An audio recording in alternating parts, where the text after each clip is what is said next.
प्रणाम, मैं गरिमा सिंह। आज बारी है सबसे बड़ा सवाल के संडे स्पेशल एडिशन की, जिसमें बात करूंगी दिल्ली की पहेली की। तकरीबन 2 हफ्ते का वक्त बाकी है। 5 फरवरी को वोटिंग होगी, 8 फरवरी को नतीजे यानी जनादेश आपके सामने होगा। लेकिन 15 दिन पहले तक दिल्ली सबके लिए अबूझ पहेली है कि भाई कौन काबिज होगा, कौन मुख्यमंत्री बनेगा, किसकी कितनी सीटें आएंगी, और बहुत सारे ऐसे सवाल सियासी फिजा में तैरते हुए नजर आ रहे हैं। लेकिन लोकसभा चुनाव के बाद 4 राज्यों में चुनाव हुए, जम्मू कश्मीर, हरियाणा, महाराष्ट्र और झारखंड। इनमें से 2 राज्य ऐसे रहे, हरियाणा और महाराष्ट्र, जहां के नतीजों ने पूरे देश को चौंकाया एक तरीके से। Absolutely out of the considered, out of the expected line. और दोनों जगहों पर, हरियाणा में भी महाराष्ट्र में भी, बीजेपी इतिहास रचती दिखी।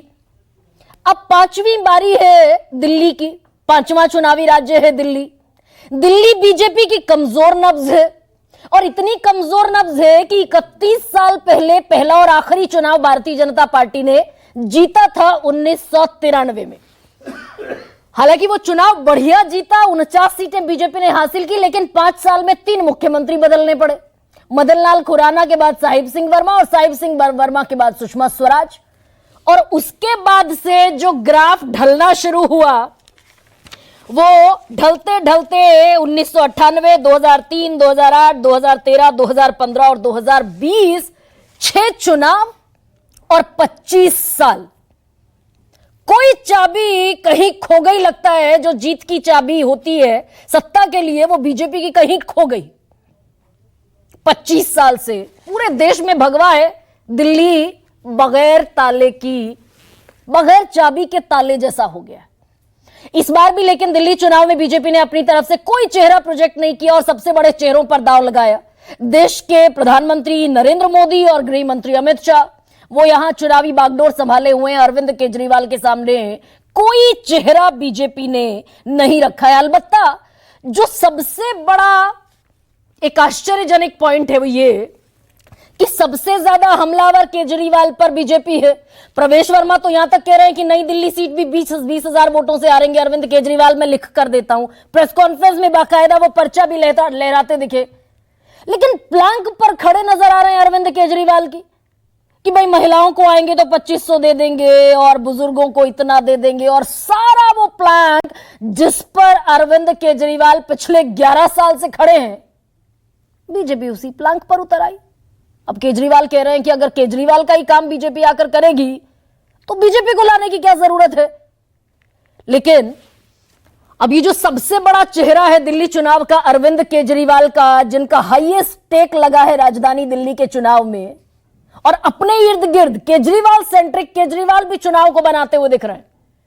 अब योजनाएं तो है ही, टॉपअप रिचार्ज है ही, जितना फ्री मुफ्त का सब घोषणाएं हैं पहली, जिन पर अमल हो रहा है, उसके अलावा भी सारे बॉक्सेस केजरीवाल टिक कर रहे हैं। लेकिन ऐसे में चिट्ठी दर चिट्ठी हेड ऑन भी खेलते दिखे। जाट रिजर्वेशन पर अब 11 साल बाद याद आई अरविंद केजरीवाल को। प्रधानमंत्री मोदी को चिट्ठी लिख दी। एमसीडी और एनडीएमसी के जो कर्मचारी हैं वो रिटायरमेंट के बाद कहां रहेंगे, उसकी आज चिट्ठी लिख दी कि प्रधानमंत्री मोदी जिनके अंडर में आती है जमीन दिल्ली की, वो रियायती दरों पर जमीन उपलब्ध करा दें। हम बिल्डिंग बनाएंगे, कर्मचारी रिटायर होगा, वहां रहने चला जाएगा। ये भी 11 साल बाद याद आया। और 11 साल बाद ये याद आया कि जो दिल्ली मेट्रो है उसमें 50% की सब्सिडी अगर केंद्र सरकार इसमें आधा आधा खर्च उठा ले तो 50% की सब्सिडी भी दी जा सकती है दिल्ली मेट्रो रेल के किराए में। इस सब अरविंद केजरीवाल करते हुए दिख रहे हैं। लेकिन जो चेहरा है जिस पर 13 में, 15 में, 20 में अपार श्रद्धा और भक्ति दिखाई दिल्ली वालों ने, सवाल भी पूछेगी क्या? केजरीवाल कह रहे थे 25 तक यमुना साफ न कर पाऊं तो वोट मत देना अगले चुनाव में। प्रदूषण का मसला है, इंफ्रास्ट्रक्चर का मसला है, पर कैपिटा इनकम का है, और सरप्लस बजट का भी है। ये सवाल पूछे जाएंगे क्या? और सवाल ये भी पूछा जाएगा कि दिल्ली घोटाले में आखिर भाई हेमंत सोरेन ने खनन घोटाले में गड़बड़ी नहीं की। हाईकोर्ट ने बाकायदा जमानत देते वक्त ये बताया कि there is no evidence against Hemant Soren. इनकी सारी पार्टी जेल में रहकर लौट आई, जमानत पर रिहा है। ये सवाल पूछा जाएगा, क्या शीश महल भी आएगा क्या अगर राजमहल आएगा तो बहुत सारा एक बैगेज भी है अरविंद केजरीवाल के कंधों पर, चेहरे का एज होने के साथ साथ। और अब तो वो कायराना हमला और सीधे अमित शाह से हेड ऑन कि भाई अरविंद केजरीवाल को तो मारने की साजिश है, सब प्रवेश वर्मा के गुंडे हैं। और तीसरी जो धारा है वो है कांग्रेस की। राहुल गांधी सीलमपुर से अपना चुनावी प्रचार करते दिखे।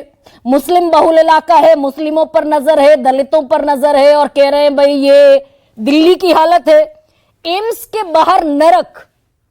ये राहुल गांधी शब्दावली इस्तेमाल कर रहे हैं। केंद्र और दिल्ली सरकार बराबर की दोषी है, और चमकती दिल्ली, पेरिस जैसी दिल्ली, और ये देखो दिल्ली का हाल, ये राहुल गांधी दिखाने की कोशिश कर रहे हैं। संदीप दीक्षित ने बड़ी ताल ठोकी कि कांग्रेस के बगैर कोई सरकार बनाने की स्थिति में नहीं होगा, न कांग्रेस और न बीजेपी और न आम आदमी पार्टी। ये क्या शीला दीक्षित के समय पर कांग्रेस जिस बल्ले बल्ले वाली हालत में थी, स्थिति में थी, वो होने की सूरत दिख रही है क्या दिल्ली में? किसका वोट बैंक खींचेगी कांग्रेस? आम आदमी पार्टी का खींचेगी तो क्या बीजेपी को फायदा होता दिखेगा?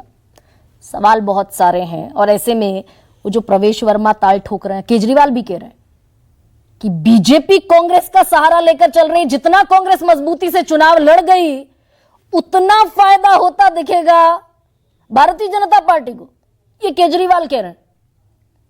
तो 3 बयानों के साथ शुरुआत कर रहे हैं। देखिए, संदीप दीक्षित जी को तो आप ही लोग दिखा रहे हैं ज्यादा। वो भी मुझे बताया गया, ऊपर से फोन आता है कि संदीप दीक्षित को दिखाओ, संदीप दीक्षित को दिखाओ। तो भाजपा को इस बार कांग्रेस का सहारा है इस चुनाव में।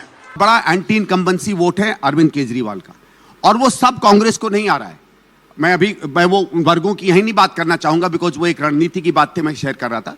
बहुत सा ऐसा वोट है आम आदमी पार्टी का जो टूट के कांग्रेस की तरफ आ रहा है। बहुत सा ऐसा वोटर है आम आदमी पार्टी का जो टूट के बीजेपी में जा रहा है, और काफी वोट बीजेपी का वापस कांग्रेस में आ रहा है, जो शीला दीक्षित जी के समय कांग्रेस को देता था। हम तो जहां गए हैं कोशिश किया हमने कि हम भारतीय जनता पार्टी से सीधे टकराव करें। ये मैं कागज पर लिख रहा हूं, अरविंद केजरीवाल नई दिल्ली विधानसभा से चुनाव हारेगा 20,000 वोट से।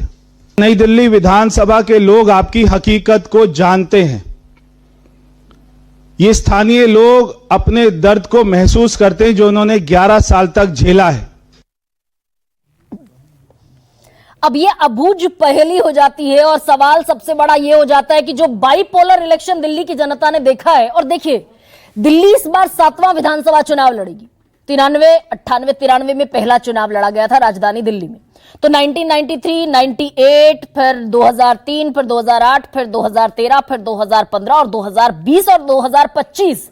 और दिल्ली की जनता ने पूर्ण बहुमत दिया, चाहे बीजेपी को दिया चाहे कांग्रेस को दिया। सिर्फ 2013 छोड़कर फिर आम आदमी पार्टी को भी दिया तो पूर्ण बहुमत दिया। तो क्या इस बार अगर कांग्रेस बढ़िया चुनाव लड़ गई, फिर से त्रिकोणीय मुकाबला और त्रिशंकु विधानसभा की तरफ बढ़ते हुए दिखेंगे क्या? अब ऐसे में आज का सबसे बड़ा सवाल, चुनावी हंगामेदार दिल्ली, इस बार किसकी उड़ेगी गिल्ली और मुफ्त में लुटा देंगे खजाना? जनता ने किसे पहचाना?